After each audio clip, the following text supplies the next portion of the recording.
네, 윤 대통령의 내년도 예산안 시정연설 관계로 오늘 머니클래스 그리고 많은 분들이 기다리시는 퀴즈는 하루 쉬어갑니다. 네, 아쉽지만 상클 라이프로 이어가겠습니다. 네. 매주 화요일은 상클 상담소 시간이죠. 일상에서 벌어지는 갈등, 분쟁, 다양한 고민거리에 대해서 속 시원하게 얘기해보고 법률적인 해결책 함께 찾아보겠습니다. 네, 오늘은 상클 상담소의 상속 법률 전문가 정인국 변호사와 함께하겠습니다. 안녕하세요. 네, 안녕하세요. 네, 오늘 또 바로 고민 사연 들려드릴 텐데요. 지금부터 들려드리는 내용은 실제 사례를 각색한 내용이라는 점 알려드립니다. 제가 아들 하나, 딸 하나를 둔 70대 이제 상담자고요. 변호사님이 제 아들 하은 씨가 1인 2역 아주 연기력을 출중하게 뽐낼 겁니다. 자, 그럼 사연 함께 들어보시겠습니다. 아내와 사별하고 저 혼자 살고 있는 집에 결혼한 아들놈이 찾아왔습니다. 아들은 제 소유의 건물을 관리하고 있는데 평소 건물 관련 일이 아니면 집에는 잘 오지도 않던 녀석입니다. 그런데 이번엔 며칠이 지나도 돌아갈 생각을 않더라고요. 뭔 일인지 물어도 대답을 하지 않길래 답답한 마음에 며느리에게 전화를 했습니다. 아니 얘야, 너네 무슨 일 있냐? 아니 싸웠냐? 얘 왜 집에 안 가냐? 아버님, 저희 헤어지기로 했습니다. 에?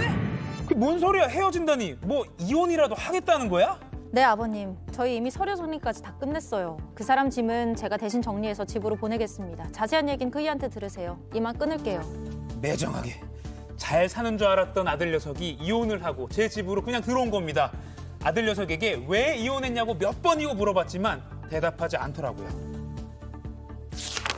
그렇게 몇 달을 두고 봤는데 아들 녀석이 상심했는지 일도 영 안 하고 건물 관리가 통 안 되는 겁니다.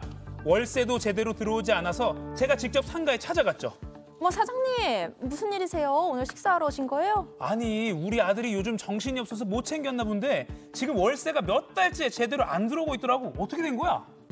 아니, 사장님 무슨 소리 하시는 거예요? 매번 날짜 맞춰서 꼬박꼬박 입금하고 있는데요. 상가에 있는 다른 가게에 물어봐도 마찬가지였습니다. 모두 월세를 제때 다 내고 있다는 거예요. 이게 무슨 일인가 싶어서 급히 집으로 돌아가는 길에 사부인, 그러니까 며느리의 어머니를 만났습니다. 안부를 묻는 제게 사부인이 황당한 소리를 하더라고요. 아들놈이랑 며느리가 갈라선 이유가 아들의 도박 때문이었다는 겁니다. 도박 빚 때문에 아들네 집도 다 넘어갔고요. 깜짝 놀라서 집으로 달려갔습니다. 야, 너 일로 와봐. 너 나와봐. 아버지 또 왜 그러세요? 너 도박 때문에 이혼한 거야? 아이고, 아버지 그건 어디서 들으셨대요? 진짜? 너 진짜 도박 때문이야? 아니 건물 월세 들어오는 것들도 왜 이렇게 비나했더니 너 이 자식 월세 받은 것도 다 도박에 쓴 거야? 그동안 계속 이랬어? 아버지 그게 아니라 내가 도둑놈을 키웠네, 도둑놈을. 아버지 내가 왜 도둑놈이에요? 막말로 아버지 돌아가시면 그 재산 다 누나랑 제 거 아닙니까? 내 돈 내가 미리 갖다 쓴 건데 뭐가 그렇게 큰 잘못인데고요? 뭐 이 자식 목소리 톤도 태평하게 하고. 너 같은 놈한텐 한 푼도 안 줄 거니까 당장 이 집에서 나가! 도박비 때문에 이혼까지 한 망나니 아들. 제가 죽으면 있는 재산 다 말아먹을 것 같습니다. 아들한테 유산 한 푼도 안 줄 수는 없을까요? 도와주세요, 정인국 변호사님. 네, 제가 도와드리겠습니다. 네, 예. 좀 아들 연기가 조금 실망스러웠던 것 같습니다, 변호사님. 네, 근데 아주 불효의 종합 세트인 것 같아요, 이 아들이. 네, 맞습니다. 네. 이게 뭐 정말 뭐 제 아들이라도 이렇게 하면 제가 좀 눈앞이 깜깜할 것 같습니다. 네. 이게 뭐 아주 어렵게 얻은 자식이다 보니까요. 너무 오냐오냐 키운 것 같아요. 근데 보니까 도박하다 이혼도 당하고 그리고 아버지 재산까지 손대고 있으니까 아버지 입장에서 억장이 무너지죠. 아들이 이 모양인데 또 아버지는 또 건강이 안 좋아요. 그러다 보니까 지금 잠도 제대로 못 잘 정도로 고민이 많다고 그러십니다. 와, 근데 제가 아버지면 뭐 유산이고 뭐고 뭐 아무것도 남겨주고 싶지가 않을 것 같아요. 예, 그럴 것 같습니다. 지금 이 사안에서요. 뭐 아버지 재산이 한 30억 정도 되거든요. 그러니까 임대 수입 나오는 상가 건물 한 채 있고 그 아파트 한 채 있고 그래가지고 30억 되는데요. 만약 이대로 아버지가 돌아가시게 되면은 유산을 받은 아들이 또 도박해가지고 전 재산을 다 탕진할 게 뻔하잖아요. 그렇죠. 그런데 또 딸은 좀 똑똑해요. 그래서 차라리 딸한테 모든 재산을 몰아주고 그럼 딸이 재산 관리를 하겠죠.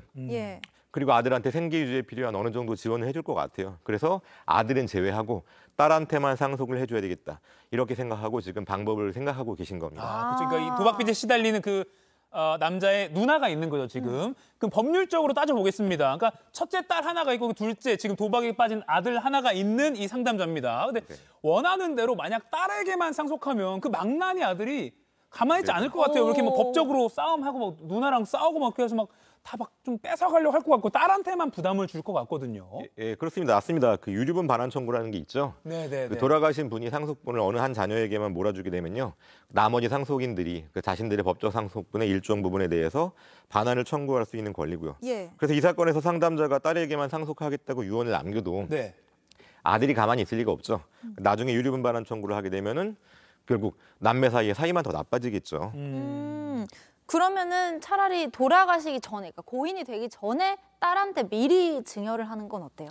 예, 그런 걸 생전 증여라고 하는데요. 역시 마찬가지입니다. 그 유류분 반환 청구 계산할 때는 그 생전에 받은 것도 다 합쳐가지고 계산을 하거든요. 어허.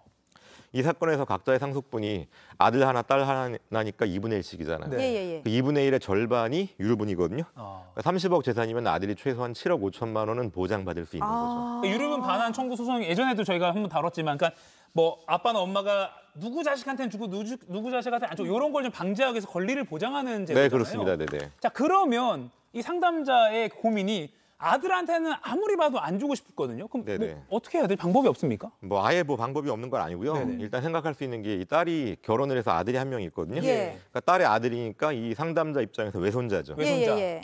보니까 재산 중에서 아파트는 그 어르신들이 보면은 주택연금 가입해가지고 노후에 그 연금 받는 방법으로 많이 쓰기 때문에 네. 별 재산적인 가치가 없어요. 남아 있는 거는 지금 그 상가 하나거든요. 예. 이 상가를 외손자에게만 증여를 하는 겁니다. 외손자한테만. 네. 그러니까 아들이랑 딸을 건너뛰고 외손자한테 건물을 바로 준다는 거잖아요. 근데 아까 이 생전에 증여를 네네. 해도 의미가 없다라고 하셨잖아요. 뭐 살짝 복잡할 수는 있는데요. 네. 이 집의 경우에는 그 배우자, 그 아내는 돌아가셨잖아요. 네. 그리고 아들 있고 딸 있고 아들과 딸이 상속인인 경우에는 손자는 상속인이 아닙니다. 아. 제3자가 되는 거거든요. 제가 아까 유류분 얘기를 했는데 그 돌아가시기 1년 전에 제3자에게 증여를 하는 경우에는요. 네. 유류분 반환 청구를 못 합니다. 그러니까 외손자가 제3자가 되는 거죠. 아. 그러면 아들 몰래 1년을 버텨야 된다는 소린가요? 그렇죠. 뭐 1년 동안만 증여를 제3자에게 증여를 하시고 1년 이상 살아 계신 다음에 상속이 예. 이루어지게 되면은 원칙적으로 유류분 반환 청구가 안 됩니다. 아, 그게 어떻게 보면 지금 상담자가 할 수 있는 유일한 수단이 될 수 있겠네요. 뭐 일단 뭐 다른 것도 있긴 하지만 일단 네. 먼저 생각할 수 있는 거죠. 예. 솔직히 이게 마지막 질문이 될 것 같은데 네. 그러면은 아들이 나중에 알게 되어도 1년이 지나면 그러니까 외손자, 그러니까 그 문제의 아들한테는 조카인 거죠. 네네. 증여가 된 걸 다시 돌려달라고 할 수는 없다. 네네네. 근데 이게 이 상담의 경우에는 아니지만 경우에 따라서는 이 방법으로 네네. 재산을 빼돌리는 약간 악용을 할 수 있을 것 같다는 생각이 들거든요. 진짜 그렇죠. 뭐 그런 식으로 악용될 수 있는 부분도 분명히 네. 있고요. 근데 제가 아까 그 상속 개시일로부터 1년 전에 제3자에게 증여를 하면 유류분 반환 청구 못 한다 그랬잖아요. 네네네. 그런데 제3자가 증여를 받으면서 아 이거 상속인들의 유류분을 내가 침해하고 있구나 이런 걸 알면서 받은 경우에는 유류분 반환 청구가 가능합니다. 예. 나중에 아들이 조카를 상대로 유류분 반환 청구 소송 못하게 하려면요. 네. 어르신이 외손자한테 증여를 할 당시에 그 계획을 어느 누구한테도 알리지 않으시는 게 중요합니다. 아. 그러니까 그 아들을 상속해서 배제한다는 거를 외손자한테도 알리지 말고 또 더더욱 딸한테도 알리지 마셔야 되겠죠. 그냥 내심 자기만 딱 알고 그 예. 계획을 실천해야 되는 거군요. 나중에 아들이 외손자를 상대로 그 유류분 반환 청구 소송 제기했을 때 그 외손자가 저는 할아버지 재산이 얼마인지 모릅니다. 할아버지가 외삼촌을 상속해서 배제하신다는 것도 몰랐고요. 전혀 몰랐고 할아버지께서 주시는 대로 받았을 뿐입니다. 전혀 몰랐다고 얘기를 하고 그게 사실로 인정되면 유류분 반환 청구가 인정되지 않는 거죠. 아, 그렇군요. 알겠습니다. 이 자녀의 미래까지 생각한 그러니까 돌아가시기 전까지 이놈 도박빚 고민하면서 이게 돌아가셔야 되는데 네. 현실적인 법률적인 해결 방법 한번 살펴봤습니다. 네. 자, 지금까지 상클 상담소 상속 담당 정인국 변호사와 함께했습니다. 고맙습니다. 감사합니다. 변호사님.